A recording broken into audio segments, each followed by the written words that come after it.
তিনটি পুঁজির কথা বলেছিলাম। তার মধ্যে প্রথম পুঁজি হলো আল্লাহর কি বিশ্বাস করতে দেখি, অস্তিত্বকে বিশ্বাস করা। এই অস্তিত্বের উপরে আমি আর আলোচনা করতে চাই না। আমরা বিশ্বাস করি আল্লাহ আছেন, ঠিক না? আচ্ছা, এবার প্রশ্ন করি, আল্লাহ আছেন, কোথায় আছেন? আচ্ছা, বুঝতে পারছি আপনাদের মধ্যে ইখতিলাফ হয়ে গেছে। কেউ বলছেন সব জায়গায়, কেউ বলছেন আরশে, কেউ বলছেন আকাশে। আর যারা বেশি বুদ্ধিমান তারা কোনো জবাব দেন নাই, চিন্তা করছেন কোনটা কইয়ে কোন জ্বালায় পড়ি। আল্লাহ রাব্বুল আলামিন কোথায় আছেন সেই প্রশ্ন আল্লাহ কি করা দরকার? আল্লাহ আপনি কোথায় আছেন, এই প্রশ্ন আমরা করার আগে আল্লাহ রাব্বুল আলামিন কোরআনে কারীমের মধ্যে জবাব দিয়ে দিয়েছেন, আর রাহমানু আলাল আরশি ইস্তাওয়া। সুবহানাল্লাহ। আল্লাহ সব জায়গায় আছেন এ কথা ঠিক নয়। কেন ঠিক নয় সেটাও বুঝায় দেয়। সব জায়গা বলতে তার মধ্যে তো টয়লেটও আছে। সব জায়গা বলতে আরো বহুত খারাপ জায়গা আছে, আমি সে জায়গাগুলির নাম নিলাম না। তাহলে আল্লাহ কি সেসব জায়গা আছেন? বলেন নাউজুবিল্লাহ। আল্লাহ নিজেই বলছেন আল্লাহ আছেন আরশে ইস্তাওয়া। আল্লাহ আছেন কোথায়? আরশে। আল্লাহ যে আরশে আছে সেই জন্যই তো মানুষেরা হাত উঁচু করে আল্লাহর কাছে, এরকম বলে যে উপরওয়ালা, বলে না না নিচুওয়ালা বলে, সব জায়গাওয়ালা এরকম বলে, উপরওয়ালা বলে। আল্লাহ আছেন আরশে, কিন্তু প্রত্যেক রাতে তিনি প্রথম আকাশে আসেন। সুবহানাল্লাহ। বান্দাদেরকে ডাকার জন্য আসেন। আল্লাহ সর্বত্র জ্ঞান রাখেন। তার ইলমের মধ্যে এক চুল পরিমাণ জায়গা আকাশেও নাই, জমিনেও নাই যে আল্লাহ রাব্বুল আলামিন ওই জায়গাটুকুন সম্পর্কে তাৎক্ষণিকভাবে অবহিত নন। এমন এক চুল পরিমাণ জায়গা আকাশেও নাই, জমিনেও। এটাই হলো আল্লাহ সব জায়গার জ্ঞান, তার ইলমের মধ্যে সব তিনি জানেন। এ কথা একটি ছোট্ট আয়াতের মধ্যে এভাবে বলা হয়েছে, وَيَعْلَمُ مَا فِي الْبَرِّ وَالْبَحْرِ وَمَا تَسْقُطُ مِنْ وَرَقَةٍ إِلَّا يَعْلَمُهَا। এই পৃথিবীতে জমিনের ভিতরে কি হয়, সমুদ্রের অতল তলদেশে কি হয়, সব আমি জানি। এমনকি এই পৃথিবীর কোন একটি গাছের পাতা যদি পড়ে যায়, কোন দেশের কোন গাছের কোন পাতা পড়েছে সে খবর আমি আল্লাহর কাছে হয়ে যায়। এটি আমি বললাম, বানায় বললাম, এটি কোথায় আছে? তো আল্লাহ রাব্বুল আলামিন কোরআনে পরিষ্কার করে বলে যে একটা পাতার খবর যদি আল্লাহর কাছে হয়, তাহলে আমরা কোথায় কি করি তিনি টের পান না? অবশ্যই টের পান। এটি আমাদের মনে রাখতে হবে। তো আল্লাহ তাআলা, তার উপরে আমাদের বিশ্বাস হচ্ছে এই যে তিনি আরশে ইস্তাওয়া, আরশে আছেন, এবং তিনি না জানেন না দেখেন এমন কিচ্ছু নাই, না শোনেন এমন কিচ্ছু নাই। এমনকি সমুদ্রের অতল তলদেশে ছোট্ট পাথরের ভিতরেও যদি একটি পোকা যদি পালায়ে থাকে, এমন পোকা যা মাইক্রোস্কোপ যন্ত্র ছাড়া দেখা যায় না, এমন একটি পোকা আটলান্টিক বা প্রশান্ত মহাসাগরের অতল তলদেশে থেকে যদি ক্ষুধার যন্ত্রণায় চিৎকার মারে, কেউ শোনে না। আরশের মালিক আল্লাহ রাব্বুল আলামিন বলেন আমি শুনতে পাই। সুতরাং তিনি সব শুনতে পান, তিনি দেখতে পান, এবং সবকিছু তার নলেজে আছে। এ হচ্ছে আল্লাহর অস্তিত্বে বিশ্বাস। 2 নম্বরে আল্লাহর সিফাতে বিশ্বাস। 2 নম্বরে কি বলেন? সিফাত মানে কি? গুণ। বলেন কি? গুণাবলীতে বিশ্বাস। আল্লাহর নাম আল্লাহ। বলেন তো,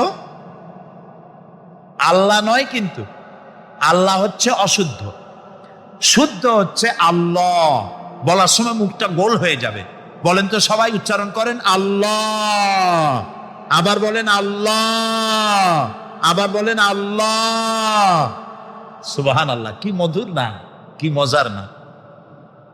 কোন বান্দা যদি অন্তরের অন্তঃস্থল থেকে একবার যদি বলে আল্লাহ, আল্লাহ রাব্বুল আলামিন 70 বার সাড়া দিয়ে জিজ্ঞেস করেন, বান্দা কি চাও আমি শুনছি। আল্লাহ হচ্ছে ইসমে জাত, আর সিফাতি নাম হচ্ছে বাকি 98টা নাম। মোট ওয়ালাহুল আসমাউ হুসনা, আল্লাহ তাআলা রয়েছে পবিত্র নাম, অনেক নাম, 99টা নাম। কয়টা নাম? আল্লাহ হচ্ছে ইসমে জাত। এই যে আমরা অনেক সময় খোদা বলি, খোদার কসম, খোদার কিরা, খোদা হাফেজ বলি না আমরা? এই খোদা শব্দ যতটা সম্ভব এই শব্দ উচ্চারণ থেকে বিরত থাকা উচিত, কারণ আল্লাহর 99 নামের মধ্যে খোদা বলে কোনো শব্দ নাই। কেউ যদি 10 লক্ষ বার খোদা বলে, একবার আল্লাহ বলার সমান হবে না, হবে না। কেমন খোদা বলে আল্লাহ নিজের নামকে পরিচিত করেন নাই। আল্লাহর নাম হচ্ছে আল্লাহ, আল্লাহর নাম কি?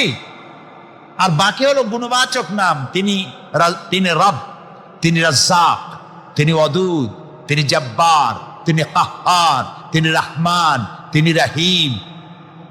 এরকম আছে না নাম? সব গুণবাচক নাম। এই আল্লাহকে বিশ্বাস করতে হবে। 1 নম্বরে তার অস্তিত্ব, তিনি আছেন। 2 নম্বরে গুণ সহকারে বিশ্বাস করতে হবে। আমরা পানিকে বিশ্বাস করি সে চুবাইয়া ডুবাইয়া মারতে পারে, এই হিসাবে বিশ্বাস করি, ঠিক না? আগুনকে বিশ্বাস করি সে পোড়ায় মারতে পারে। সাপকে বিশ্বাস করি সে দংশন করলে আমি মরে যেতে পারি, ঠিক কিনা? এইভাবে প্রত্যেকটা জিনিসের গুণ সহকারে তাকে বিশ্বাস করতে হয়।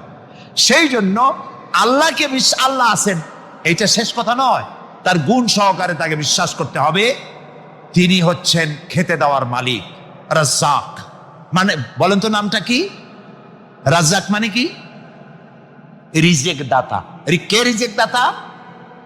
এই জন্য রিজেক চাইতে হবে কার কাছে? আল্লাহর কাছে। কোনো অভাব অভিযোগের জন্য আমি কাউকে বলবো না আপনি আমারে খেতে দেন, আল্লাহর কাছে চাইতে হবে। চাইবো কার কাছে? আল্লাহর কাছে। খেতে দেওয়ার মালিক তিনি। আচ্ছা বলেন, এই পৃথিবীর মধ্যে মানুষেরা বেশি না হাতি, ঘোড়া, বাঘ, ভল্লুক, ময়না, টিয়া, মাছ, পাখি, পতঙ্গ, কীট এগুলো বেশি? কোনটা বেশি? আমরা বেশি না ওরা বেশি? ওরা বেশি, ওরা বেশি। এই যে অসংখ্য হাতি আছে পৃথিবীতে, হাতির পেট বড় না আমার পেট বড়? গন্ডারের পেট বড় না আপনার পেট বড়? কুমিরের পেট বড় না আপনার পেট বড়? আচ্ছা, এখন এই সব প্রাণীদেরকে কে খেতে দেন? আপনার আমার তো ব্যাংকে ডিপোজিট আছে, কম থাকুক বেশি থাকুক, গোলায় ধান আছে, চাউল আছে, বাড়িতেও আছে, আছে না? কিন্তু এই যে পাতিশিয়াল, ফক্স, পাতিশিয়াল চেনেন তো? চিনবেনই তো, সাংঘাতিক চালাকিগুলি। এই পাতিশিয়াল কোন ব্যাংকের ম্যানেজারের কাছে গিয়ে বলছে যে, ম্যানেজার সাহেব, এখন তো পৌষ মাস, আমি 10টা মুরগি চুরি করে আনছি, আমার নামে একটা অ্যাকাউন্ট খোলে, বৃষ্টির সময় যখন আমি চুরি করতে পারবো না তখন এগুলি উইথড্র করে আমি আমার পেট বাঁচাবো। এই কথা বলেই শিয়ালের নামে, বাঘের নামে কোন অ্যাকাউন্ট আছে ব্যাংকে?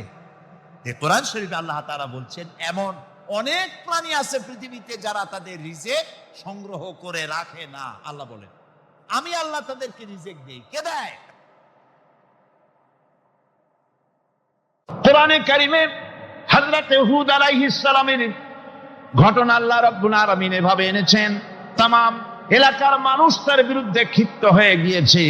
সমাজের লোক, রাষ্ট্রশক্তি হযরত হুদ আলাইহিস সালামের উপর অত্যাচারের পাহাড় ভেঙে দিয়েছে।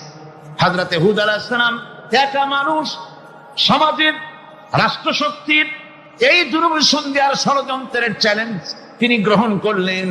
আর তিনি বললেন, তিনি যেটা বললেন আল্লাহ পাক কোরআনে তা কোট করে দিলেন। দুনিয়ার সমস্ত ইসলামী আন্দোলনের কর্মীদের জন্য আল্লাহ পাক কোট করে দিলেন, সমস্ত মুমিনদের জন্য তা উল্লেখ করলেন।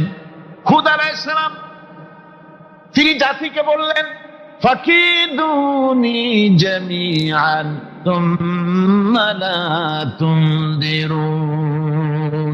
তোমাদের যত ক্ষমতা আছে সমস্ত ক্ষমতা নিয়ে আমার বিরুদ্ধে তোমরা ষড়যন্ত্র করো, আর আমাকে এতটুকু কোনো অবকাশ দিও না। আমি সেই আল্লাহ রাব্বুল আলামিনের উপরে ভরসা করেছি যার কুদরতি হাতের ভিতরে আমার জান, আর গোটা পৃথিবীর সমস্ত প্রাণীর জান যার কুদরতি হাতের মধ্যে, যার হাতের ভিতরে গোটা পৃথিবীর সমস্ত জান, সে আল্লাহর উপরে ভরসা করেছি, যা খুশি তোমরা আমার বিরুদ্ধে করতে পারো। সুবহানাল্লাহ। এটার নাম হলো ঈমান, এটার নাম সবর, এটার নাম ধৈর্য। এই ধৈর্য আসে ঈমানে কামেল হলে পরে এবং আল্লাহর উপরে পরিপূর্ণ বিশ্বাস হলে পরে। যদি কারো দিনের মধ্যে কথা বিশ্বাস থাকে যে আমার জন্য আল্লাহর পক্ষ থেকে যদি কোনো বুলেট নির্ধারণ করা থাকে, গোটা বিশ্ব যদি আমাকে পাহারা লাগায়, ওই বুলেট থেকে আমাকে বাঁচাইতে পারবে না। আর আমার জন্য যদি একটা বুলেট আল্লাহ কর্তৃক নির্ধারিত থাকে, তাহলে গোটা পৃথিবীর মানুষ চেষ্টা করেও সেই বুলেট থেকে আমাকে রক্ষা করতে পারবে না। হযরত আইয়ুব আলাইহিস সালামের সবরের ঘটনা কোরআনে কারীম তুলে ধরেছে। হযরত আইয়ুব 18টি বছর পর্যন্ত রোগের মধ্যে পড়ে আছেন। এত অসুখ করেছে, এত রোগ, শরীর পচে গিয়েছে, গায়ে পোকা ধরেছে, দুর্গন্ধ হয়ে গিয়েছে, বিবিরা চলে গিয়েছে, ছেলে মেয়ে পাড়ার লোকেরা দূর দূর করে তাড়িয়ে দিয়েছে। এবার জঙ্গলের ভিতরে গিয়ে আশ্রয় নিয়েছেন। এমন অবস্থা হয়েছে, শরীর পচে পচে জিহ্বায় যখন পোকা ধরা শুরু করে দিল, হযরত আইয়ুব আলাইহিস সালাম তখন আল্লাহ রাব্বুল আলামিনের দরবারে এই প্রথমবারের মতো তিনি বললেন, রব্বুল আলামিন, আয় আল্লাহ তাআলা, সমস্ত শরীর জড়জড়া হয়ে গিয়েছে, গায়ে পোকা ধরেছে, আমি কোনো কথা বলি নাই, আমি খামোশ থেকে জিকির আজগার করতেছিলাম। আয় আল্লাহ, এখন দেখি আমার জিহ্বায় পোকা ধরেছে, পোকা ধরা শুরু হয়েছে। আমার জিহ্বাটায় পোকা তুমি দয়া করে দিও না, কারণ আমার জিহ্বায় যদি পোকা হয়ে যায় তাহলে তোমার মতো আল্লাহর জিকির আমি কি দিয়া করব? আমার জিহ্বাটা তুমি দয়া করে ভালো রাখো। কোরআনে কারীম বলছি, ওয়া আইয়ুবা ইয নাদা রাব্বাহু ইন আন্নী মাসসানিয়াদ দুররু ওয়া আনতা আরহামুর রাহিমিন। স্মরণ করো সেই সময়ের কথা যখন আইয়ুব তার রবকে ডেকে বলেছিল, আমি অসুস্থ আর তুমি তো রহমান রহিম, দয়াময়। ভাষাটা দেখেন কি সুন্দর। এর থেকে কি আল্লাহর আর কিছু বলা লাগে? আল্লাহ পাকের কাছে তিনি বলতেছেন, আল্লাহ আমি তো অসুস্থ, আমি তো অসুখ করেছে আমার, আর তুমি তো দয়াময় রহমান রহিম। এক অন্ধ, ঈদের দিন কত অন্ধই তো আছে খয়রাত করার জন্য, ভিক্ষা করার জন্য, চতুর্দিকে ভিক্ষা করতেছে অন্ধরা। এক অন্ধ ঈদের গেটের কাছে দাঁড়ায় বলতেছে, ভাইরা আজ হচ্ছে ঈদের দিন আর আমি কিছু দেখতে পাচ্ছি না। বেশি পয়সা পাইল, মানুষের দিন তার প্রতি আকৃষ্ট হয়ে গেছে। আরে কি কথা, আজ ঈদের দিন, সকলে আনন্দ করছে আর আমি কিছুই দেখতে পাচ্ছি না। সে কিন্তু কিছু চায় না। ভাষার ভিতরে, কথা বলার ভিতরে এ ধরনের টেকনিক আছে। হযরত আইয়ুব আলাইহিস সালাম বললেন না যে আল্লাহ আমারে মাফ করে দাও, কষ্টের মধ্যে আছি। তিনি শুধু বলেছেন, রব্বুল আলামিন, আমি অসুস্থ হয়ে পড়েছি, আমার অসুখ করেছে, আর তোমার নাম রহমান রহিম। এতটুকু কথা বলেছেন। আল্লাহ রাব্বুল আলামিনের দরজায়, তার দরবারে আইয়ুব আলাইহিস সালামের ডাক চলে গেছে। যায় নাই? কোন অসুবিধা আছে নাকি? কোন অসুবিধা নাই। পানির তলা দিয়া যদি কেউ ডাক দেয়, পাহাড়ের ভিতরে বসে যদি কেউ ডাক দেয়, আল্লাহ রাব্বুল আলামিন তা শুনতে পান। ইউনূস আলাইহিস সালাম মাছের পেটে বসে চিৎকার মেরেছিলেন, লা ইলাহা ইল্লা আনতা সুবহানাকা ইন্নী কুনতু মিনাজ জালিমিন। যিনি বলছিলেন, আয় আল্লাহ তাআলা, আমি তোমার প্রশংসা করছি, তুমি ছাড়া উপাস্য নাই, মাবুদ নাই। আমি তোমার পবিত্রতা ঘোষণা করছি, আমি তো জালিমদের অন্তর্ভুক্ত হয়ে গেছি। বাস এতটুকুন কথাই বলেছেন।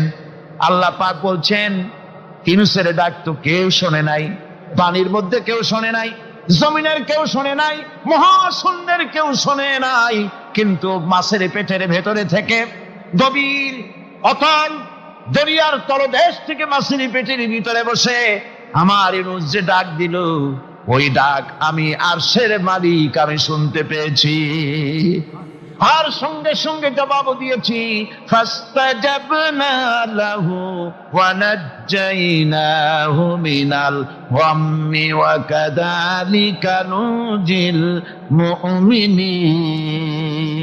ডাকের সাড়া দিলাম, বিপদ দিয়া বাঁচায় দিলাম। শুধু ইউনুসের না, আল্লাহ পাক এ জায়গায় আবার ওয়াদা করলেন, দুনিয়ার যত মুমিন বান্দা আছে তারা যদি কখনো বিপদে পড়ে যায় আর আমারে যদি ডাকে, আমি এইরকম করে বিপদ থেকে বাঁচাইয়া দেব। আইয়ুব আলাইহিস সালাম যখন আল্লাহ রাব্বুল আলামিনের কাছে ফরিয়াদ করলেন, আল্লাহ পাক তখন বলছেন, কোরআনে কারীম বলছে, ফাস্তাজাবনা লাহু ফাকাশাফনা মা বিহি মিন দুররিন ওয়া আতাইনাহু আহলাহু ওয়া মিসলাহুম মাআহুম রাহমাতাম মিন ইনদিনা ওয়া যিকরা লিল আবিদিন। আমি আইয়ুবের দোয়া কবুল করে নিলাম, শুধু তার পরিবার বর্গই দিলাম না, বরং আরো কিছু নিয়ামত আমি তাকে দান করে দিলাম। এবং তাই জন্য যেহেতু তারা ছিল আমার অনুগত বান্দা, আমার বাধ্যগত, আমি এই জন্য রহম করেছি, সমস্ত রোগ শোক আমি মাফ করে দিয়েছি। আমাদের সামান্য একটু জ্বর হয়, যদি 2-3 দিন জ্বর হয়েছে, জ্বর ছাড়ে না, বলে যে এত ভালো ভালো কাজ করি তারপর আমার এত জ্বর হওয়া লাগে, অমুকরা এত পাপ করে, তা তো কিছুই হয় না। খালি আল্লাহ আমার চোখে দেখলো, আমার বউর অসুখ, আমার অসুমুড়ি সারি না। ভাইরা, আপনি ঠিক পান না যে কি গুনাহ আপনি করেন। কোরআনে কারীম বলছি, ওয়ামা আসাবাকুম মিন মুসিবাতিন ফাবিমা কাসাবাত আইদিকুম ওয়া ইয়াফু আন কাসীর।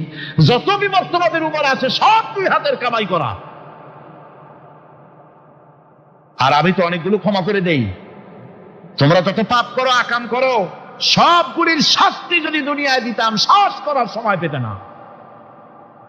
অসুখ হলেই অধৈর্য হয়ে যেও না, ধৈর্য ধরো। আল্লাহ পাক বলেন, শুধু আইয়ুব নয়, ওয়া ইসমাঈল ওয়া ইদরিস ওয়া যাল কিফলি কুল্লুম মিনাস সাবিরিন। এইভাবে করে ইসমাঈল, ইদ্রিস, জুলকিফল সবাই ছিল ধৈর্যশীল। যেরকম সুবহানাল্লাহ, ধৈর্যের চরম পরাকাষ্ঠা ছিলেন তিনি। কোরআনে কারীম নবীদের এই কথাগুলি আমাদের শোনাচ্ছেন। হযরত ইয়াকুব আলাইহিস সালাম কলিজার টুকরা সন্তান হযরত ইউসুফ আলাইহিস সালামের জন্য তার মনটা পাগল ছিল। এত সুন্দর করে আল্লাহ তারে বানাইছিলেন, এত তিনি ছিলেন সৌন্দর্যের পিরামিড, যারা দেখলে চোখ ফিরানো যায় না, এমন সুন্দর সুপুরুষ যারা দেখি সেই যুগের সুন্দরী যুবতী মেয়েরা রূপের মোহে পড়ে নিজেদের আঙ্গুলগুলি কেটে ফেলে দিয়েছিল। রূপের মোহে এমন অবশ হয়ে গেছে, আঙ্গুল কেটেছে, হাত কেটেছে, টের পায় নাই। আবার ভুল বুঝবেন না, দুনিয়ার সেরা সুন্দর পুরুষ ইউসুফ আলাইহিস সালাম, তা কিন্তু রাসূলের চাইতে বেশি নয়।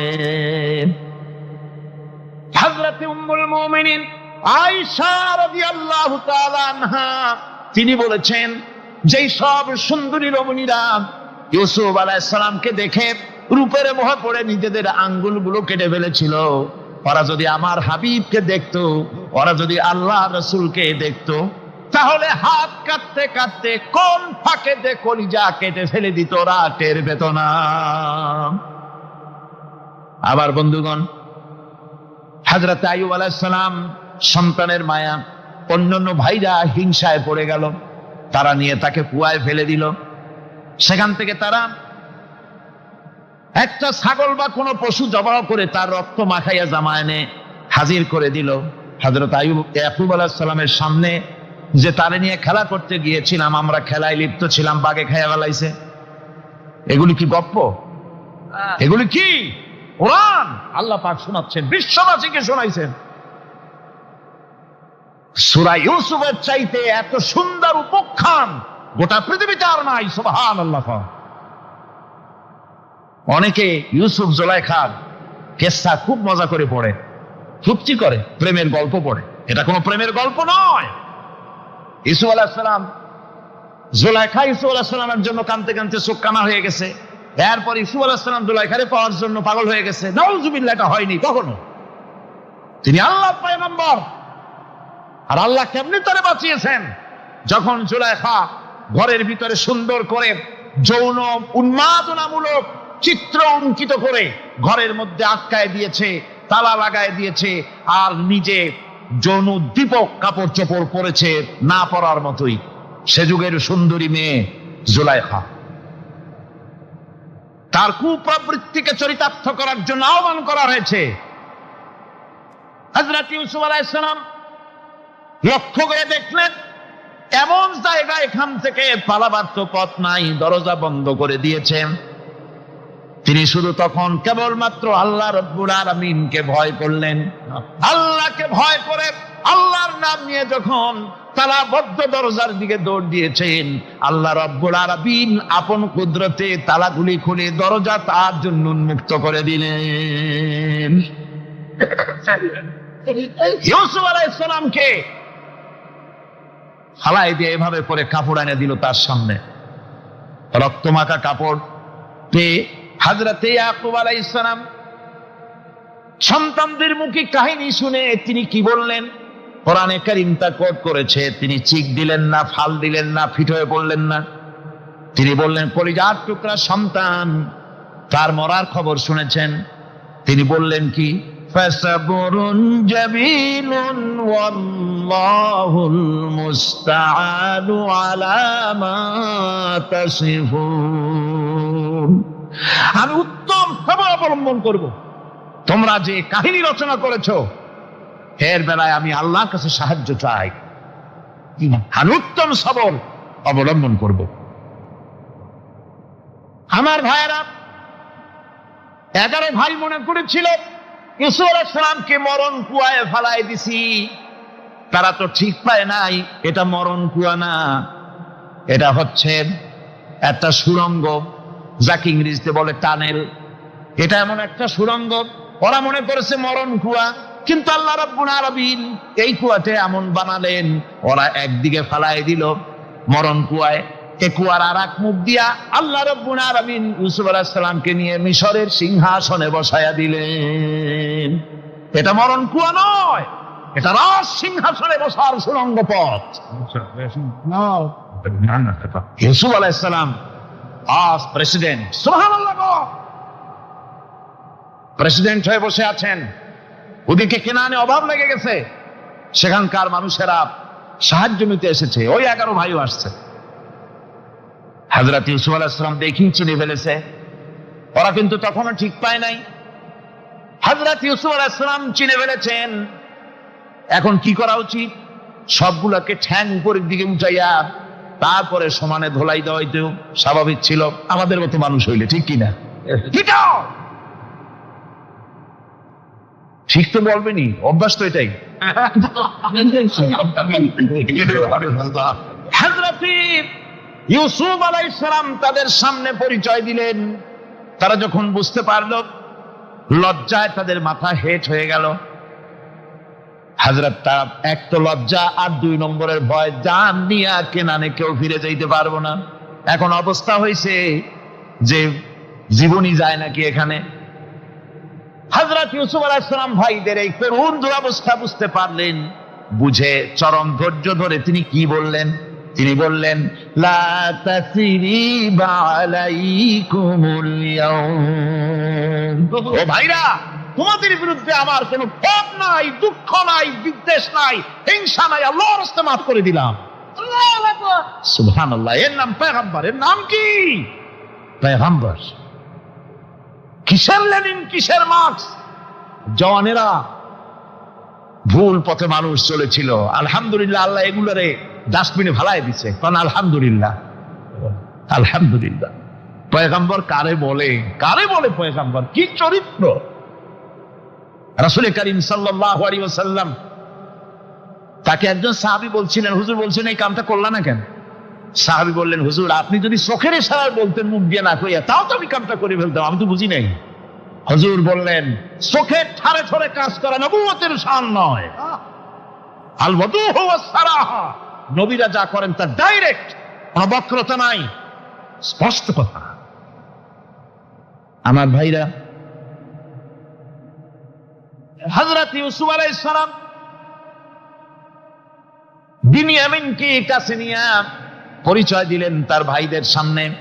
কোরআনে কারীম বলছে, ক্বালা আনা ইউসুফ ওয়া হাদা আখি قد من الله علينا إنه من يتقي ويصبر فإن الله لا يضيع أجر المحسنين। আমি ইউসুফ আর এই হচ্ছে আমার ভাই। আল্লাহ আমাদের উপরে ইহসান করেছেন। প্রকৃতপক্ষে যারা আল্লাহকে ভয় করে এবং সবর এখতিয়ার করে, আল্লাহ এভাবে তাদেরকে তাদের আমলকে নিষ্ফল হতে দেন না। আমার এই জামাটা নিয়ে যাও। হযরত ইয়াকুব আলাইহিস সালাম কলিজার টুকরা সন্তান ইউসুফ আলাইহিস সালামের বিরহ যন্ত্রণায় ছেলেকে কতদিন দেখে না, কাঁদতে কাঁদতে চোখ দুটো অন্ধ হয়ে গেছে।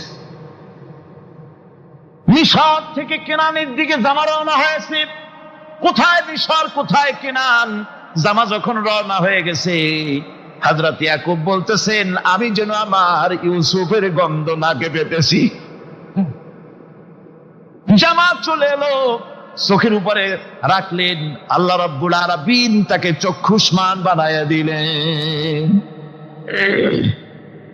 ভাইরা আমার, পয়গম্বরেরা সবর করে গোটা দুনিয়ার মানুষের সামনে দৃষ্টান্ত সেট করেছেন সবরকারে ঘর। আমার ভাইরা, হযরত ইব্রাহিম আলাইহিস সালামের কথা আল্লাহ পাক কোরআনে কারিমে বলছেন সবরকারে কয়, দেখো শেখো সবরকারে কয়। আল্লাহ পাক বললেন, ইব্রাহিম তোমার বিবি আর তোমার নবজাতক এই সন্তানকে রেখে আসো মক্কা নগরীতে। তিনি চলে গেলেন, সেখানে ঘর নাই, বাড়ি নাই, কিচ্ছু নাই, চতুর্দিকে ধুধু বালু আর মরুভূমি। হযরতে হাজরা বলছেন, ইব্রাহিম সামান্য পানি আর খাবার দিয়া আমার সন্তান শুদ্ধ এখানে রেখে যেতেছো, আমি কি অপরাধ করেছি? কোনো জবাব নাই। দুইবার তিনবার বলার পরে হাজরা বলছেন, ইব্রাহিম গো, তবে কি আমার আল্লাহর হুকুম মতো আমারে রেখে যাচ্ছ নাকি? হযরত ইব্রাহিম আকাশের দিকে আঙ্গুল উঁচু করলেন। কথা বলবেন, বাক শক্তি বেরোচ্ছে না। 80 বছর বয়সের সময় একটা বাচ্চা আল্লাহ তারে দিচ্ছেন। আর এমন বাচ্চা, পয়গম্বরের ছেলে, কি সুন্দর চেহারা, মরুভূমির উপরে ফালাই দিয়ে রওনা হয়ে যাচ্ছেন। মুখ দিয়া কথা সরছে না, আকাশের দিকে দেখালেন। হযরত হাজরা বুঝতে পারলেন। হযরত হাজরা বলেন, ইব্রাহিম কোনো চিন্তা নাই, নিশ্চিন্ত মনে বাড়ি ফিরে যাও। আমি আমার আল্লাহর উপরে এতটা ভরসা করি, আল্লাহর হুকুমে যদি আমার এখানে রেখে যেয়ে থাকো, আল্লাহ পাক আমাকে আর আমার কলিজার টুকরা ইসমাইলকে পানিতে আর খাবারে মারবেন না, অবশ্যই তিনি ব্যবস্থা করবেন। ব্যবস্থা হয়ে গেল। হযরত ইসমাইল বড় হয়ে গেলেন। আল্লাহ পাক অর্ডার করলেন, জবাহ করো ছেলেকে। হযরত ইব্রাহিম আলাইহিস সালাম যখন জবাহের প্রস্তাব করলেন, হযরত ইসমাইল তা আপত্তি করতেন, বাবাজি আমার মায়ের আর আমাকে বাচ্চা অবস্থায় ফেলে গেলেন, খাবার দেন নাই, পরার দেন নাই, বছরের পর বছর আমাদের এখানে কাটলো, দেখতেও আসেন নাই, আজ আসছেন জবাহ দিতে। এটা কেমন কথা? কি ধরনের বাপ আপনি? এরকম বলছে নাকি? এরকম বলছে। হযরত ইব্রাহিম আলাইহিস সালাম প্রস্তাবটা কিভাবে পারলেন? আল্লাহ পাক কোরআনে কারিমে দৃষ্টান্ত রেখে দিয়েছেন। আল্লাহ পাক বলছেন, হযরত ইব্রাহিম ছেলেকে বললেন, ইয়া বুনাইয়া, হে আমার কলিজার টুকরা লাডলা, হে আমার কলিজার টুকরা সন্তান, ইন্নী আরা ফিল মানাম আন্নী আযবাহুক, আমি স্বপ্নে দেখছি আমি যেন তোমাকে জবাহ করতেছি। ফানজুর মাযা তারা, তোমার রায় কি বলো? আমি তো স্বপ্নে দেখছি যে আমি তোমার জবাব করতেছি, এখন তোমার রায় কি, তোমার মত কি? হযরত ইসমাঈল আলাইহিস সালাম শুনিয়া দিলেন দৌড়, নাকি? না, হযরত ইসমাঈল আলাইহিস সালাম ধৈর্যের প্রতীক। তিনি কি কথা বললেন? তার মুখের কথা কোরআন শরীফে আল্লাহ পাক উঠায় দিলেন। হযরত ইসমাঈল বললেন, ইয়া আবাতি ফাআল মা তু'মারু সাতাজিদুনি ইনশাআল্লাহু মিনাস সাবিরিন। হে আমার পিতা, আপনি যে ব্যাপারে আদিষ্ট হয়েছেন আপনি তা পালন করুন, অবশ্যই আমাকে ধৈর্যধারীদের মধ্যে পাওয়া যাবেন। সুবহানাল্লাহ। এক বর্ণনা এসেছে, হযরত ইসমাঈল বললেন, আব্বাজান, আমি ধৈর্যধারীদের ভিতরে আমারে পাবেন, তবে জবাহ করার আগে আমার হাত পাটা একটু বেঁধে নেন, কারণ জবাহের যন্ত্রণায় আপনার গায়ে যদি আমার হাত পা লেগে যায় তো বেয়াদবি হয়ে যেতে পারে। আর আমি মরে আমার জবাহ হয়ে যাওয়ার পর আমার রক্ত মাখা জামাটা নিয়া আমার মা হাজেরারে দিবেন, কারণ তাকে মা বলবার মতো আর তো কেউ নাই। হযরত ইব্রাহিম তাকে বাঁধবার জন্য প্রস্তুতি নিলেন। হযরত ইসমাঈল বলছেন, আব্বাজান বাঁধবেন না, বাঁধার প্রয়োজন নাই। বলে, কেন? একবার বাঁধতে বললে আবার তুমি নিষেধ করছো কেন? ছেলে বলছেন, আব্বাজান বাঁধবো না এই জন্যে, হয়তো কিয়ামতেই প্রশ্ন উঠতে পারে যে আল্লাহর হুকুমে রাজি ছিল না বলে হাত পা বাঁধা জবাহ করছে। আমি এই সুযোগ দিব না, আপনি জবাহ করেন, আমি এতটুকু নড়াচড়া করব না। ধৈর্যের চরম প্রতীক হযরতে ইসমাঈল আলাইহিস সালাম দেখাই দিয়েছেন ধৈর্য কারে কয়। আমার বন্ধুগণ, এই পৃথিবীর সবচাইতে ধৈর্যের বড় প্রতীক হতেছেন ইমামুল মুরসালিন, আশরাফুল আম্বিয়া, সাইয়্যিদুল মুরসালিন, জনাবে মুহাম্মাদুর রাসূলুল্লাহ সাল্লাল্লাহু আলাইহি ওয়াসাল্লাম। আমার বন্ধুগণ, সবচাইতে বড় ধৈর্যের প্রতীক তিনি। কাউকে একটা গালি দেন নাই জীবনে, কাউকে ঠাট্টা করেন নাই, কাউকে মারেন নাই, কারো মনে দুঃখ দেন নাই। তিনি দুঃখ পেয়েছেন, তিনি কাউকে দুঃখ দেন নাই। তিনি কষ্ট পেয়েছেন, কাউকে কষ্ট দেন নাই। আমার ভাইয়েরা, তায়েফের ময়দান, আমার নিজের চোখে তায়েফে যেদিন আমি তায়েফ দেখলাম, আমি তায়েফে ঢুকেছি, জীবনে কোনোদিন যাই নাই। রমজান মোবারকে আমি সেখানে গেলাম, আমাকে বসার জন্য তারা নিয়ে যাবে। আমি বললাম, আগে বসবো না, আমারে আগে নিয়ে যাও, আমার নবীকে কোন জায়গায় ওরা মেরেছিল সে জায়গাটা দেখাও। তাইফের সেই গলিতে যখন আমি গিয়েছি, দুই দিকে পাহাড় দাঁড়ানো, তাইফের লোক আমার সাথে ছিল, তারা বলল, এই জায়গাটা প্রথম যেখানে চতুর্দিক থেকে নবীজিকে পাথর মারছিল আর আল্লাহর নবী বেহুশ হয়ে পড়ে গিয়েছিলেন। 3টা দিন না খাওয়া, হযরতে খাদিজা নাই, আবু তালিব নাই, মক্কায় জায়গা নাই পা রাখার। নবীজি 3টা দিন ঘুরলেন। নেতারা বলল, তুমি যদি নবী ভাবে তো এতিম হলে কেন? আল্লাহ নবী বানাবার জন্য কি একটা ধনী মানুষ পায় নাই? তোমার মতো এতিম আর গরিবের নবী বানাইলো কেন? আল্লাহ নবী 3 দিন পর যখন দেখলেন কেউ দাওয়াত শোনে না, কেউ মানে না, কেউ গ্রহণ করে না, তখন তিনি নেতাদের অনুরোধ করলেন, ঠিক আছে দাওয়াত তো কবুল করলে না, তবে একটা কাজ করো, অন্তত আমি যে তায়েফে আসছিলাম এই খবরটা মক্কায় দিও না, ওরা আরো অত্যাচার বাড়ায় দেবে। এই কাফিরগুলি খবর তো মক্কায় পাঠালো, আর সমস্ত যুবকদেরকে লেলিয়ে দিল। যুবকেরা চতুর্দিকে দাঁড়াইছে, রাসূলকে পাথর মারা শুরু করে দিল। আমি যখন রেল লাইনের থেকে হাঁটি, যখন রেল লাইন কোনো সময় দেখি, রেলের পাথরগুলি, রেল লাইনের পাথরগুলি দেখলেই আমার মাথায় যেন কেন তাইফের কথা মনে এসে যায়। আরে মানুষের গায়ে পাথর মারলে কি অবস্থার সৃষ্টি হয়! পাথর নূরের শরীর, রহমতের শরীর, কিটে কিটে রক্ত ঝরছে। নবীজিকে জোর করে উঠাইয়া জবরদস্তি করে হাঁটার জন্য তারা ধাক্কা মারতেছে। আবার কিছুদিনে গিয়ে নবীজি আবার বেহুশ হয়ে পড়েছেন, এইখান থেকে আবার উঠাইছে, আবার ধাক্কা মারতেছে। 3 নম্বরের আর একটা জায়গা আছে যেখানে ভাঙ্গা একটা মসজিদ। তাইফের লোকেরা আমাকে বলল, এই জায়গাটা হলো শেষ জায়গা যেখানে রাসূল করিম তৃতীয়বারের মতো বেহুশ হয়েছিলেন, এখানেই হুজুরের রক্ত ঝরেছে বেশি। 2 রাকাত নামাজ পড়লাম, সিজদায় পড়ে এমন কান্না কাঁদলাম আল্লাহর কাছে।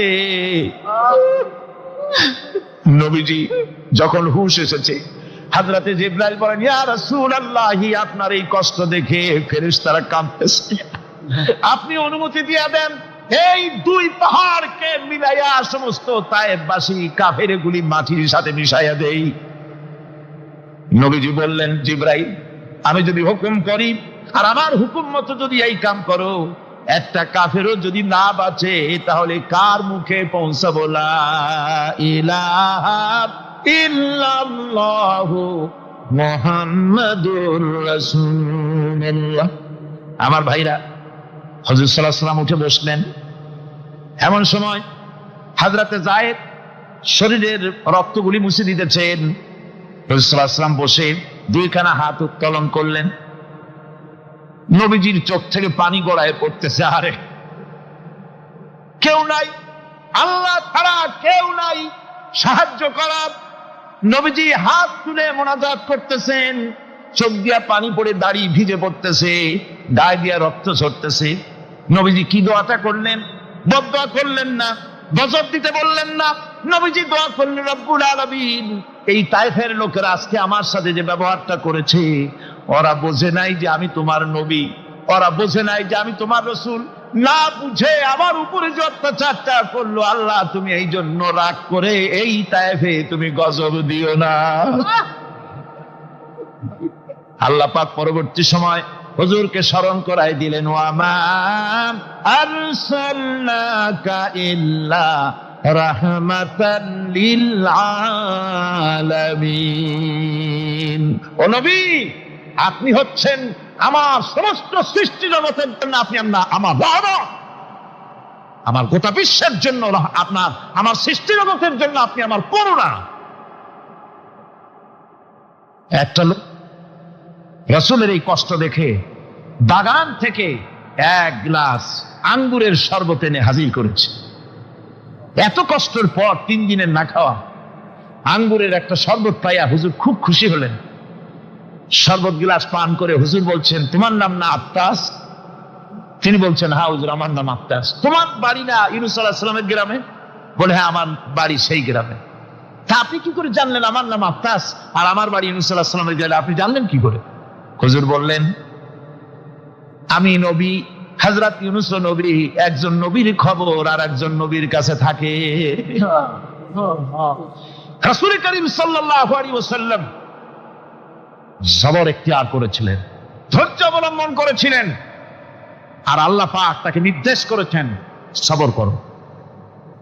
ওয়াত্তাবি' মা ইউহা ইলাইকা ওয়াসবির হাত্তা ইয়াহকুম আল্লাহ। তুমি কেবল সেই জিনিসের অনুসরণ করো যা আমি তোমার প্রতি অবতীর্ণ করেছি। আমি আপনার উপরে যেটা অবতীর্ণ করেছি ওটা অনুসরণ করুন, আর সবর ইখতিয়ার করুন যতক্ষণ না আল্লাহর পক্ষ থেকে চূড়ান্ত ফয়সালা না আসে। ধৈর্য ধরুন, ধৈর্য ধরুন। আমার ভাইরা, কাফেরদের নির্যাতনের মোকাবেলায় আল্লাহ পাক তার হাবিবকে সান্ত্বনা দিয়েছেন। যখন কাফেররা নির্যাতন করতেছে, হারে হযরতে বেলাল নির্যাতিত, হযরতে সুমাইয়া নির্যাতিতা, হযরতে খাব্বাব, হযরতে হুবায়ব, হযরতে আম্মার রিদওয়ানুল্লাহি তাআলা আলাইহিম আজমাইন, এত মার হতেছে। হযরতে ওমর হযরতে খাব্বাব রাদিয়াল্লাহু তাআলা আনহুকে খোলা গায়ে দেখে বলছিলেন, খাব্বাব রে, তোমার পিঠে এত গর্ত কেন? এত গর্তওয়ালা পিঠ তো আমি মানুষের দেখি নাই, এত চিকুন কোমরওয়ালা মানুষও তো দেখি নাই।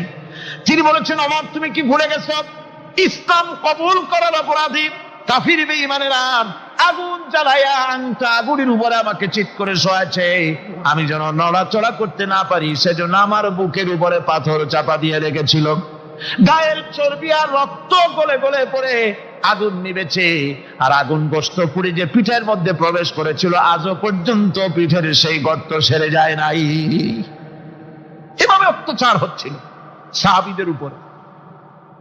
আল্লাহ রাব্বুল আলামিন তার হাবিবকে সান্ত্বনা দিলেন, ওয়াসবির ওয়া মা সাবরুকা ইল্লা বিল্লাহি ওয়া লা তাহজান আলাইহিম ওয়া লা তাকু ফি গায়তিন মিম্মা ইয়ামকুরুন। হে রাসূল, সবরের সাথে কাজ করতে থাকুন। আপনার এই সবরের তৌফিক তো আল্লাহই দিয়েছেন, আর ওদের সমস্ত ষড়যন্ত্র, ওদের অপকৌশলে আপনি দুঃখিত হবেন না, চিন্তা করবেন না, ভারাক্রান্ত হবেন না। আপনি নিশ্চিত থাকুন। ওয়াসবির লিহুকমি রাব্বিকা ফাইন্নাকা বিআয়ুনিনা। হে নবী, আপনার রবের চূড়ান্ত ফয়সালা আসা পর্যন্ত ধৈর্য ধারণ করুন। আপনি তো আমার চোখের সামনে। সুবহানাল্লাহ, সুবহানাল্লাহ। আপনি আমার চোখের সামনে। কে আপনাকে কি করবে আমি দেখবো না? সুবহানাল্লাহ। মন্ত্রী যদি, এই সলিমুদ্দিন মার্কা মন্ত্রী যত আছে, এই মন্ত্রীরা যদি দেখাতে ভয় কিসে? আমি তোকে দেখছি না? সাহসটা কেমন বাড়ে, কেমন বাড়ে সাহস। আরে কোনো মন্ত্রী ছাতা মাতা না, কোন প্রেসিডেন্ট রাজা বাদশা না, আকাশ আর জমিনের মালিক আমার আল্লাহ রাব্বুল আলামিন বলছেন, হাবিব কোন চিন্তা নাই, আপনি আমার চোখের সামনে। ওরা চায় আপনাকে দুনিয়া থেকে মিটাই দিতে, আর আমি চাই ওয়ারাফানা লাকা যিকরাক, আপনার প্রশংসা তো হবে গোটা বিশ্ব জুড়ে, সর্বত্র ছড়িয়ে যাবে আপনার নাম। সুবহানাল্লাহ বিহামদিহি। আল্লাহ পাক অন্যত্র বলেছেন, ওয়ালাকাদ কুযযিবাত রুসুলুম মিন ক্বাবলিকা ফাসাবারু আলা মা কুযযিবু ওয়া উযু হাত্তা আতাহুম নাসরুনা। হে মুহাম্মদ সাল্লাল্লাহু আলাইহি ওয়াসাল্লাম, আপনার পূর্বে অসংখ্য নবী রাসূল এই পৃথিবীতে আসছে এবং জুলুম আর নির্যাতনের শিকার তারা হয়েছেন। অবশেষে তাদের প্রতি আল্লাহর সাহায্য এসেছে। সুতরাং আপনাকেও ধৈর্য ধারণ করতে হবে। ধৈর্য ছাড়া কোনো পথ নাই। ধৈর্য আপনাকে ধারণ করতেই হবে। আর এই ধৈর্য ধারণ করলে পরে আল্লাহর চূড়ান্ত ফয়সালা আসবে, তখন আল্লাহ পাক মেহেরবানি করবেন। আমার ভাইরা, এই ধৈর্য পৃথিবীর সমস্ত পয়গম্বরেরা ধৈর্য অবলম্বন করেছেন, কখনো অধৈর্য হন নাই। দিন কায়েমের সংগ্রামে নবী রাসূলগণ দারুণ ভাবে সবর ইখতিয়ার করেছেন। বৃদ্ধবাদীদের সকল রকমের নির্যাতন, অপকৌশল, ষড়যন্ত্র, এই সব কিছু মোকাবেলা করেছেন ধৈর্যের নীতি অবলম্বন করি। কখনো ধৈর্যচ্যুতি তাদের মধ্যে ঘটেনি, বরং আল্লাহ রাব্বুল আলামিন তাদের প্রতি সন্তুষ্ট হয়েছেন। যারা এই ধৈর্য ধরেছে তাদের উপরে সন্তুষ্ট হয়ে আল্লাহ রাব্বুল আলামিন বলেছেন, ওয়া কাআইয়্যিম মিন নাবিয়্যিন কাতালা মাআহু রিব্বিয়ুন কাসীর। এর আগে অনেক নবী এসেছিলেন যাদের সাথে বহু আল্লাহওয়ালা লোক লড়াই করেছেন। ফামা ওয়াহানু লিমা আসাবাহুম ফি সাবিলিল্লাহি ওয়ামা যাফু ওয়ামা ইসতাকানু। আল্লাহর পথে তাদের উপর যত বিপদ এসেছিল তারা হতাশ হয়ে পড়েন নাই, দুর্বলতা দেখাননি, বাতিলের সামনে মাথাও নত করেন। ওয়াল্লাহু ইউহিব্বুস সাবিরিন। আর আল্লাহ পাক ধৈর্যশীল যারা, তাদেরকে আল্লাহ পাক ভালোবাসেন। আমার ভাইরা, ধৈর্যের পরিচয় রাসূল করিম সাল্লাল্লাহু আলাইহি ওয়াসাল্লাম উহুদের ময়দানে যখন আক্রান্ত হয়ে গেলেন, চতুর্দিকে কাফেররা ঘিরে ধরেছে, বাঁচার কোনো পথ নাই। সাহাবায়ে কেরাম রাসূলকে পাহারা দিলেন। যারা রাসূলকে পাহারা দিতে দাঁড়ায়ছেন, জীবন দিয়া পাহারা দিতে দাঁড়ায় গেছে, রাসূলের দিকে মুখ দিয়া, পিঠটা বাইরের দিকে দিয়ে রাসূলকে পাহারা দেওয়া শুরু করেছেন। হুজুরকে পাহারা দিতে যারা দাঁড়িয়েছিলেন, কাফের কর্তৃক নিক্ষিপ্ত কি তীরগুলি এসে যখন বিঁধতেছিল, শুধু একজন সাহাবী হযরত তালহার পিঠের ভিতরে রাসূলকে হেফাজতের জন্য 80টা তীর একজনের পিঠের মধ্যে দিয়ে ঢুকেছে। এক অসতর্ক মুহূর্তে নবীজির দান্দান মুবারক শহীদ হয়ে গেল, শিরস্থান ভেঙে গেল, লোহার কড়া প্রবিষ্ট হয়ে গেল কপালের ভিতরে। হুজুর মাথা ঘুরে পড়ে গেলেন। হযরতে আবু উবাইদা রাদিয়াল্লাহু তাআলা আনহু হুজুরের মস্তক মুবারককে কোলে করে নিয়ে তারপরে বহু কষ্ট করে মাথা থেকে লোহার কড়া বের করলেন। এবার ওই কড়ার ছিদ্র দিয়ে রক্ত আসতেছে, মুখ দিয়ে রক্ত পড়তেছে, দাড়ি ভিজে যাচ্ছে। বুখারী শরীফে এসেছে, আল্লাহর নবী দুইখানা হাত নিজের চেহারার উপরে মলে আনে টাটকা রক্ত চোখের সামনে দেখে বলছেন, আহারে, এই কওমের ফালা কি করে হবে, এই কওমের মুক্তি কি করে হবে, এই কওমের নাজাত কি করে হবে, যে কওম তার নবীর চেহারা রক্ত দিয়ে আল্লাহ বানাইয়া দিল। নবীজি বললেন, আল্লাহুম্মা গফিরলি কওমি ফাইন্নাহুম লা ইয়ালামুন। আয় আল্লাহ পাক, আমার এই কওম বুঝতে পারে না, ওদেরকে মাফ করে দাও। খবর ছড়িয়ে গেল নবীজি শহীদ হয়ে গিয়েছেন। খবর ছড়িয়ে গেল চতুর্দিকে, মদিনায় খবর ছড়িয়ে গেল। মানুষ পাগলের মতো দৌড়ানো শুরু করে দিল। এক মেয়ে লোক দৌড়াচ্ছে ওহদের দিকে। কয়েকজন সাহাবীর সঙ্গে দেখা, তারা জিজ্ঞেস করলেন, দৌড়াও কেন? মহিলা, যাও কই? কয়, ওহদের দিকে যেতেছি। কয়, যায় তো কোনো লাভ নাই, যেহেতু তোমার যে স্বামী এসেছিলেন জিহাদের ময়দানে, তিনি তো শহীদ হয়ে গেছেন। মহিলা বলতেছে, কে শহীদ হয়েছে শুনতে চাই না, আগে বলো নবীজি কেমন আছেন। আবার কিছুক্ষণ পর আর কয়েকজনের সঙ্গে দেখা, তারা বলছে, মেয়ে লোক দৌড়াও কই? যাচ্ছি ওহদের দিকে। তারা বলছেন যে কোনো লাভ নাই, তোমার যে দুইটা কলিজার টুকরা সন্তান ওহদে এসেছিল, দুটোই শহীদ হয়ে গেছে। মা বলতেছে, ও সাহাবী, কে শহীদ হয়েছে শুনতে চাই না, তাড়াতাড়ি করে বলো আল্লাহর নবী মুহাম্মদুর রাসূলুল্লাহ সাল্লাল্লাহু আলাইহি ওয়াসাল্লাম কেমন আছেন। দৌড়াতে দৌড়াতে ওহদের মাঠে সাহাবায়ে কেরাম পরিবেষ্টিত। আল্লাহর নবীর কাছে গিয়ে হুজুরের জীবিত চেহারা মুবারকের দিকে তাকায়া মেয়ে লোকটি কাঁদতেছে আর বলতেছে, ইয়া রাসূলুল্লাহ, আমার স্বামী মরা শোক, আমার কলিজার টুকরা দুইটা সন্তান মরা শোক আমার কলিজা থেকে মুছে গেছে, আপনি বেঁচে আছেন, তামাম মুসলমানদের চাইতে বড় সান্ত্বনার রায়। ভাইরা আমার, রাসূল করিম সাল্লাল্লাহু আলাইহি ওয়াসাল্লাম এভাবে করে ধৈর্যের পরিচয় দিয়েছেন। গালাগালি দেন নাই, রাগ করেন নাই, বদদোয়া করেন নাই। সুবহানাল্লাহ কোন, সুবহানাল্লাহ। ভাইরা আমার, এই সবর এমন মহান বৈশিষ্ট্য এর মধ্যে রয়েছে। জিহাদের ময়দানে যদি লোক কম হয় আর যদি তাদের মধ্যে সবর থাকে, বেশি সংখ্যক লোকের উপরে আল্লাহ পাক সবরকারীদেরকে বিজয়ী করে দিবেন। কোরআনে কারীমে রব্বুল আলামিন বলেন, কাম মিন ফিয়াতিন কালিলাতিন গালাবাত ফিআতান কাসীরাতাম বিইذনিল্লাহ ওয়াল্লাহু মা'আস সাবিরিন।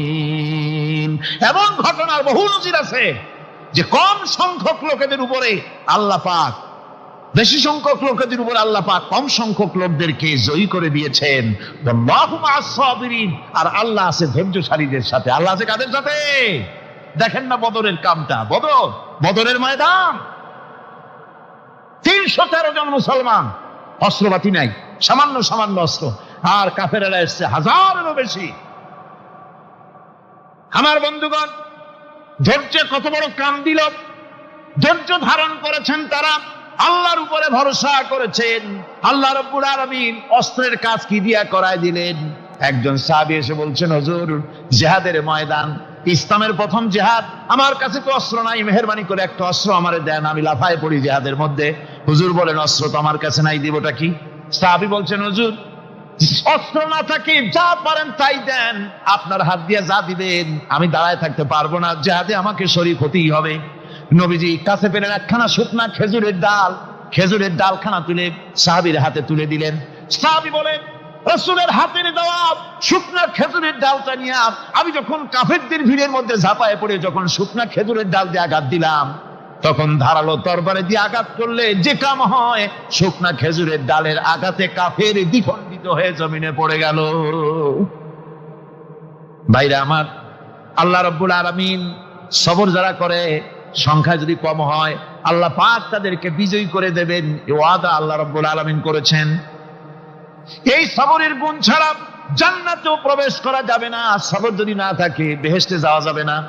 ভালো করে মনে রাখেন, আল্লাহ পাক বলছেন আম্মা হাসিবতুম আন তাদখুলুল জান্নাতা ওয়া লাম্মা ইয়া'লামিল্লাহুল্লাযীনা জাহাদু মিনকুম ওয়া ইয়া'লামাস সাবিরিন। তোমরা কি মনে করেছো এমনি বেহেশতে চলে যাবা? এটা কি মামু বাড়ির আবদার নাকি? এমনি বেহেশতে চলে যাবা?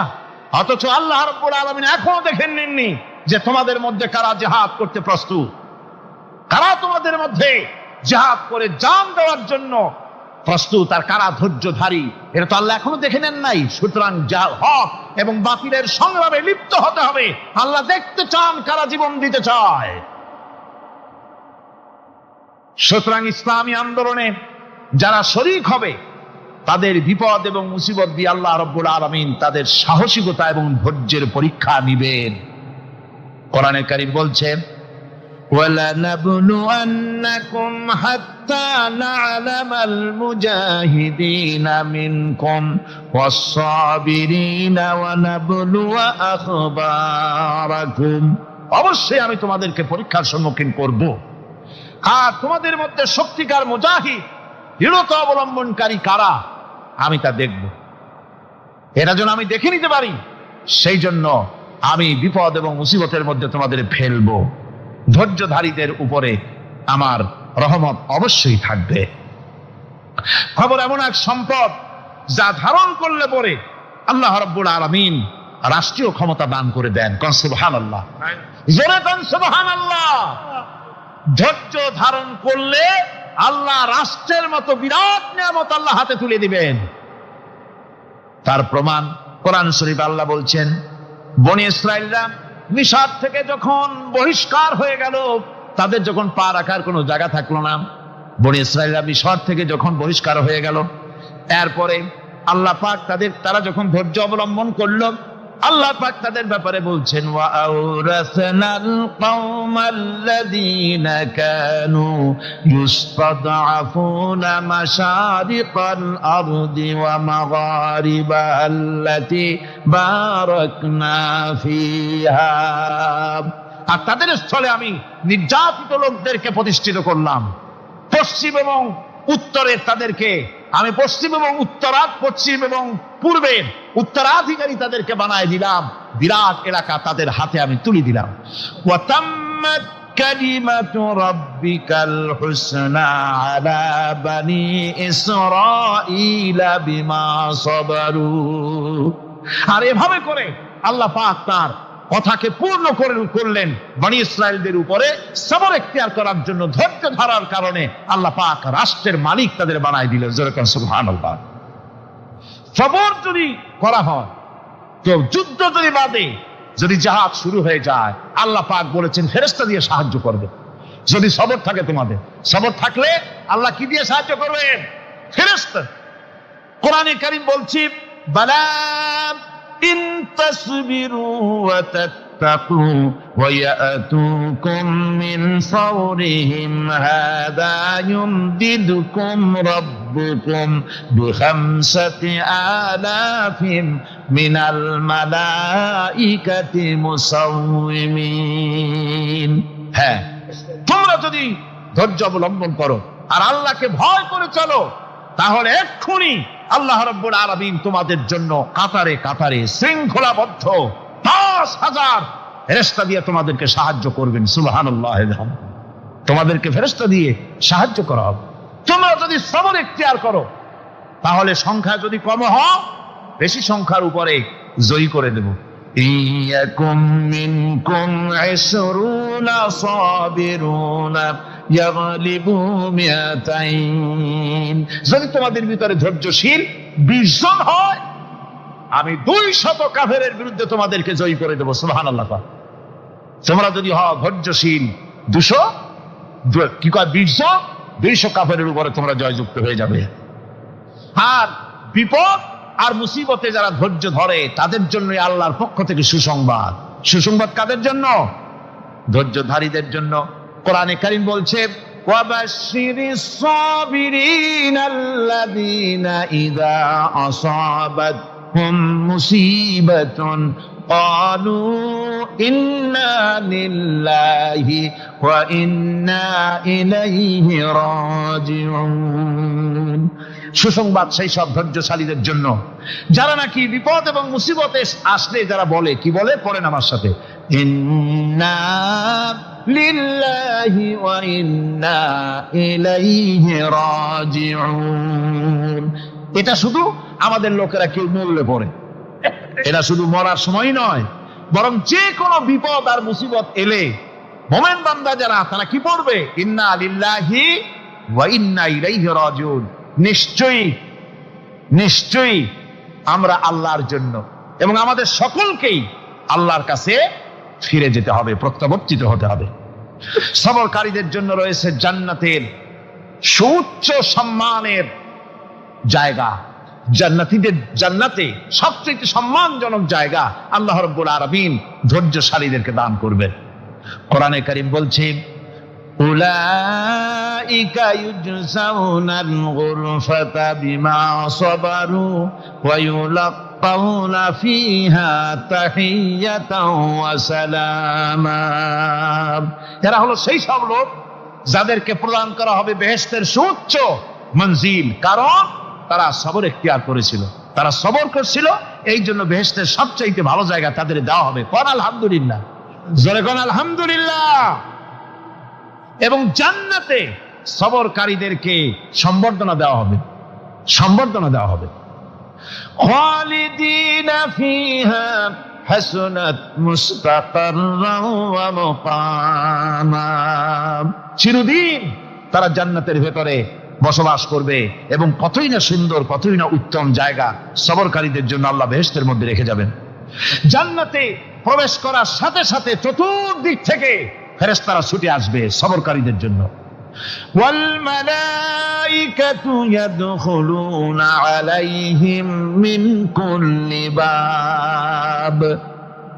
চতুর্দিক থেকে ফেরেশতারা তাদেরকে ইস্তেকবাল করবে, কি বলবে, সালামুন আলাইকুম বিমা সাবারতুম ফানি'মা উকবাদ-দার।